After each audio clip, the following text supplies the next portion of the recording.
When it comes to chess in 2025, there is a covert civil war going on.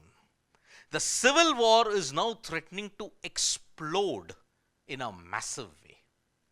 And caught in the crossfires is potentially Gukesh and his championship. Because the ramifications that FIDE versus FCPC, Freestyle Chess Players Tournament, that is going to have massive repercussions because of what Hikaru Nakamura has told on his YouTube channel. Because in the ongoing FCPC versus FIDE tussle, just recently, about a couple of days back, FIDE released a statement on the status of giving world championship status to certain FCPC matches, freestyle chess matches. FIDE mentioned the steps taken by FCPC unavoidably lead to divisions in the chess world. And we remember all too well, I had mentioned it, 1993, when FIDE split and FPCA was formed by Garry Kasparov. Although the formal status of 2025 Freestyle Chess Series is yet to be determined, FIDE wants to ensure that all players can plan their schedules. So the unfortunate consequences of a bitter split in 1993 is dominating the FCPC versus FIDE discourse. Should such an agreement not be reached, now this is the problem area that has come and Hikaru Nakamura has launched on this. FIDE demands that the freestyle series does not carry the status of a world championship. FIDE will not hesitate to use all legal means against those who violate its rights, be it initiators, organizers or investors of the project. Now it is on this particular thing. Do not allocate FCPC matches world championships, and if you do it, we own the intellectual rights, we will take you to court. Everybody involved in this.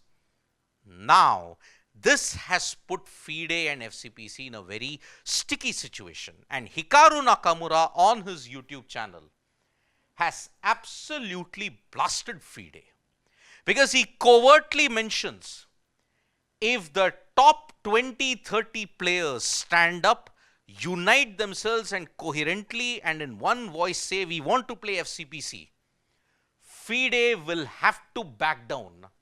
FIDE will not get sponsors if top players boycott their events. This is a major thing that Hikaru Nakamura has stated. Because we all know where he stands in the FCPC versus FIDE debate. He's on which side, we know that. But he mentions if the top 20-30 players want to play FCPC, FIDE will have to back down.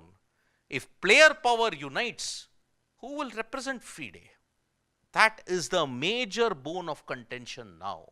And he goes on to add, most players make their money from non-FIDE independent events like Norway Chess, Syncafeld Chess and some tournaments in India.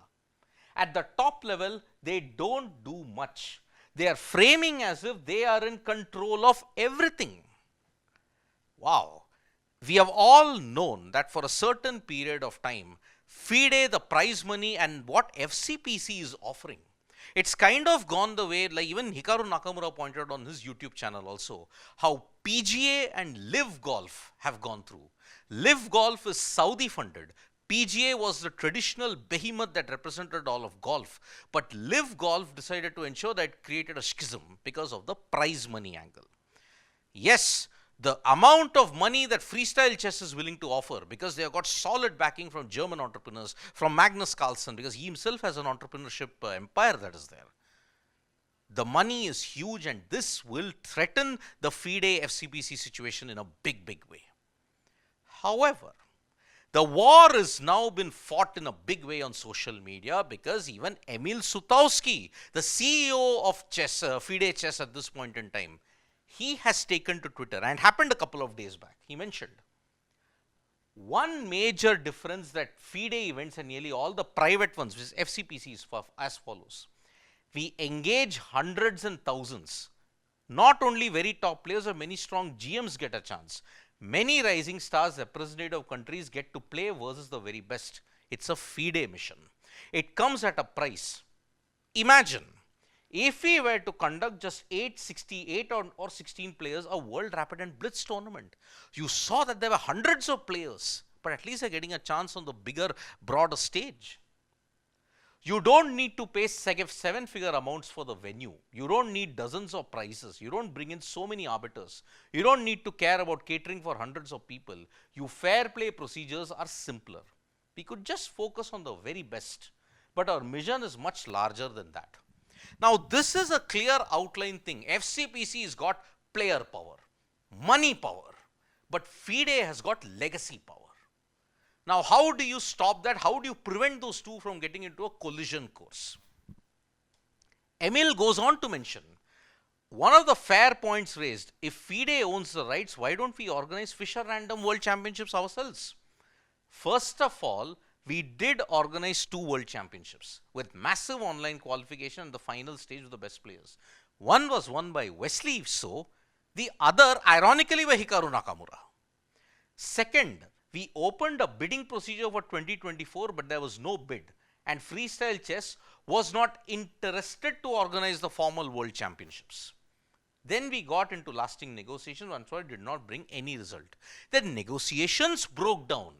One over money and because of what it should be, World Championship status or no World Championship status. But it is important to understand FIDE is not staging a World Championship. There is a procedure, regulations.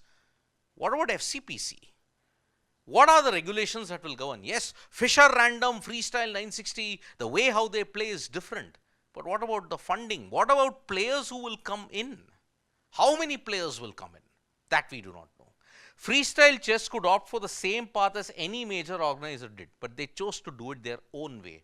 FIDE was looking for cooperation. In hindsight, maybe we had to focus on some other partnership. Going forward, of course, we are capable of handling Fisher Random Chess 960 World Championships. We did it twice and there is no reason why we can't have it again.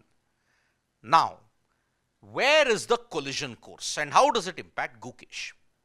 Supposing FCPC lures toward the top 20-30 players, including Gukesh, who is the FIDE World Chess Champion. If FCPC lures him and FIDE does not recognize it, then he will not be the world champion.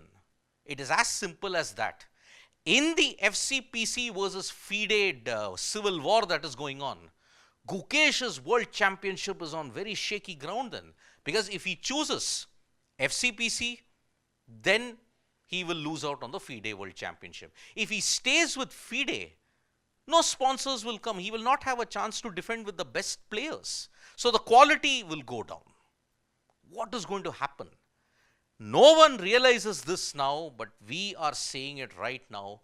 Chess is in the midst of a civil war that has only exponentially grown from 1993. When 1993 the chess split happened, it took 13 years to mend. But at that time, the money power was not as it is now. In 2024, with 2025, with entrepreneurship, with billions at stake, sponsorship at stake, the very essence of chess at stake, this is going to be a massive issue. Hikaru Nakamura is not a newbie. He's one of the more established and one of the best chess players in the planet. He's called for a boycott. And if 20-30 players decide, and if they side with FCPC, FIDE will be in massive trouble. How many players, how many entities will FIDE sue in court? FIDE are on shaky ground. They may not want to admit it. Arkady Dvorkovich may not want to admit it. But FIDE are on shaky ground with FCPC. This could get ugly in the coming days and it does not bode well for the game of chess. Thank you so much folks for joining us for this video. Subscribe to Sports Today for all the latest news and analysis.